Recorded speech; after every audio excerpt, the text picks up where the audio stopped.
Perkenalkan, nama saya Ulung Ganang Wicaksana. Saya dari Hukum 2019A yang akan menanggapi sedikit tentang telah disahkannya UU Minerba pada bulan Mei waktu lalu terkait tugas yang diberikan oleh Bapak Roni selaku dosen mata kuliah Politik Hukum. Telah disahkannya Undang-Undang Minerba pada tanggal 12 Mei 2020 waktu lalu telah menimbulkan banyak pro dan kontra maupun komentar dari semua kalangan masyarakat Indonesia karena pemerintah dan DPR terkesan sangat singkat dalam mengesahkan UU Minerba tersebut dalam kurun 3 bulan dari bulan Februari sampai Mei. UU Minerba tersebut disahkan pada bulan Mei tanggal 12 waktu lalu dan ada beberapa pasal yang menurut saya bermasalah.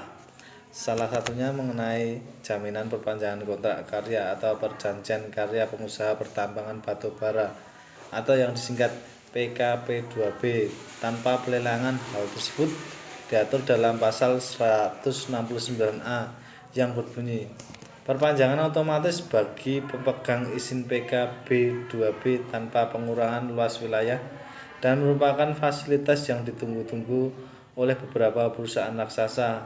Hal tersebut bisa menjadi khusus bagi beberapa perusahaan tambang batubara yang saat ini menguasai kurang lebih 70% pertambangan. Hal tersebut dimaknai oleh masyarakat umum atau yang melihat pasal-pasal yang bermasalah karena ada pasal yang mengatakan perpanjangan otomatis dari pemegang PKB2B karena hal tersebut masyarakat menilai pengesahan Undang-Undang Minerba hanya condong kepada perusahaan-perusahaan batubara besar yang menguasai kurang lebih 70% pertambangan di Indonesia.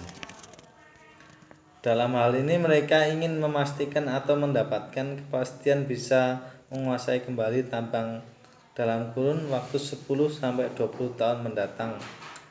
Karena negara tidak membela BUMN ketika dihadapkan bahwa penguasaan tambang batubara tetap akan didominasi oleh penambang-penambang raksasa tersebut.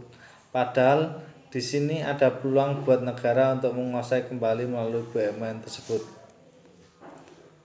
Menurut undang-undang yang lama, ketika konsesi ini berakhir maka akan dikembalikan kepada negara dan negara akan memberikan izin pertambangan khusus, dan itu pihak pertama yang berhak untuk mengelola badan usaha tersebut adalah BUMN. Di bidang pertambangan, kalau kita kaitkan dengan Pancasila dan pasal 33 serta pembukaan Undang-Undang Dasar 1945 menyatakan bahwa negara mewujudkan keadilan sosial bagi seluruh rakyat Indonesia. Itu sudah mengkristalisasi dalam sila kelima yang berbunyi keadilan sosial bagi seluruh rakyat Indonesia.